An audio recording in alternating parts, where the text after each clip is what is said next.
गासै 1300 जि जिल्लानि जोंहा डेलिगेट्सफोर बिथांमोना बे हाबाफारियाव फैगोन, बाहागो लागोन। 18 जुलाइआव खौसेथि बर' सुबुं आफादनि 9थि गायसन सानखौ गुवाहाटीनि श्रीमन्त शंकरदेव कलाक्षेत्रआव फालिनो थाखाय साखा-फारा। खौसेथि बर' सुबुं आफादनि 9थि गायसन सानखौ गुवाहाटीनि श्रीमन्त शंकरदेव कलाक्षेत्रआव सानसेनि हाबाफारिजों मेहेरगोनां खुंफुंनो थाखाय लाहार-फाहार खालामदों आरो बे हाबाफारिनिनो 90% खामानि मावनाया जाफुंबाय। बे हाबाफारियाव गं 22 जिल्लानिफ्राय बाहागो लागोन होननानै खौसेथि बर' सुबुं आफादनि गाहाय नेहाथारि मुस्रि पीताम्बर ब्रह्म बिथाङा फोरमायदों आरो 1300नि बांसिन सुबुंफोरा बे हाबाफारियाव बाहागो लागोनखौ फोरमायो। हाबाफारियाव खौसेथि बर' सुबुं आफादनि फिरफिलाखौ बिरहोगोन खौसेथि बर' सुबुं आफादनि आफादगिरि मनरन्जन बसुमतारी बिथाङा आरो जर'खा आलासि महरै बाहागो लाफैगोन BKWSCनि मासिगिरि डक्टर गाम्बारु मोसाहारि बिथाङा। लोगोसेयैनो बे हाबाफारिजों लोब्बा लाखिनानै बर' बिजोंजों फरायनानै SSLC आनजादाव सेथि थाखोआव 75नि बांसिन जौखोन्दो लानानै उथ्रिनो हानाय फरायसाफोरखौ बरायगोन।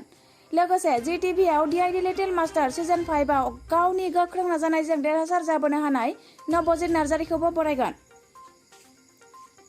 बे हाबाफारिनि गाहाय आलासि महरै BKWSCनि सोलोंथाइ बिफाननि EM अनिल बसुमतारी बिथाङा बाहागो लाफैगोन आरो गुवाहाटी इउनिभार्सिटिनि प्रफेसार डक्टर अनजालि दैमारी, BKWSCनि लेङाइ मावफुं सोद्रोमा रमिय' P. नार्जारि बिथांमोनाबो बाहागो लागोन।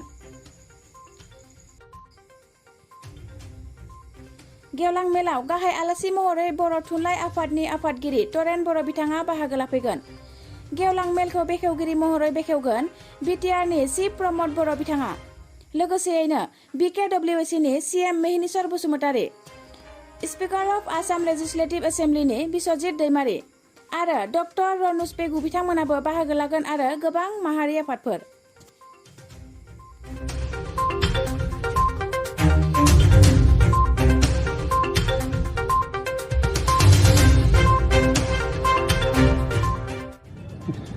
जोंनि खौसेथि बर' सुबुं आफादनि 9थि गायसन सान, बे गायसन सानखौ गुवाहाटीनि कलाक्षेत्र बेयाव जोङो खुंनो थाखाय सानसेनि हाबाफारिजों लाहार-फाहार खालामदों। फ्राय लाहार-फाहारनि खामानिया सोलिबाय थादों, फ्राय जाबाय। मोनफ्रोमबो जिल्लानिफ्राय बेयाव बाहागो लाफैगोन खौसेथि बर' सुबुं आफादनि जिल्ला आफादफोरा। गासै 1300 जि जिल्लानि जोंहा डेलिगेट्सफोर बिथांमोना बे हाबाफारियाव फैगोन, बाहागो लागोन आरो बे हाबाफारियाव बाहागो लानो थाखाय गोबां आलासि जोङो हांख्रायदों। हाबाफारि बायदियै जोंहा फुङाव 9 रिंगायाव फिरफिला बिरहोनाय, बे फिरफिला बिरहोनाय हाबाफारिखौ जोंहा फिरफिला बिरहोगोन आफादनि आफादगिरि मनरन्जन बसुमतारी बिथाङा। बे हाबाफारियाव जोङो सासे जर'खा आलासि लेंदों, बर' कछारी अनसाय गावहायुङारि खुंथायनि मानगोनां मासिगिरि डक्टर गाम्बारु मोसाहारि बिथाङा बे हाबाफारियाव जोंजों बाहागो लाफागोन।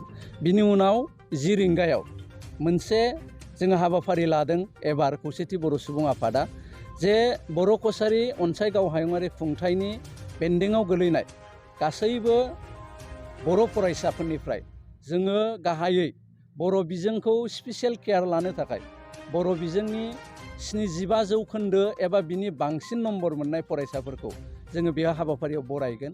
लोगोसे आदार्स मिडियाम बर' बिजोङाव फरायनाय बर' गथ' एबा इंराजि बिजोङाव फरायनाय बर' गथ' बिसोरनिफ्राय जोङो 10 जोङो टप 10 जोङो सायख'दों, बिथांमोनखौबो बे हाबाफारियाव बरायगोन। आरो गोजौसिन फरायसालिनि जोबथा आनजाद जेखौ हायार सेकेन्डारि होनो, बिनिबो जोङो फरायसाफोरखौ गासै बर' कछारी वेलफेयार अट'नमास काउन्सिलनि बेन्दोंनि 10 टप 10 जोङो सायख'नानै बे हाबाफारियाव बरायगोन। आरो दाख्लैबावैसो DID लिटिल मास्टार सिजन 5 बेयाव उइनार जाबोनो हानाय नबजित नार्जारि बिथांखौबो बे हाबाफारियाव बरायगोन। बे हाबाफारियाव जोंहा आलासि महरै, गाहाय आलासि महरै बाहागो लागोन बर' कछारी वेलफेयार अट'नमास काउन्सिलनि सोलोंथाइ बिफाननि मानगोनां EM अनिल बसुमतारी बिथाङा।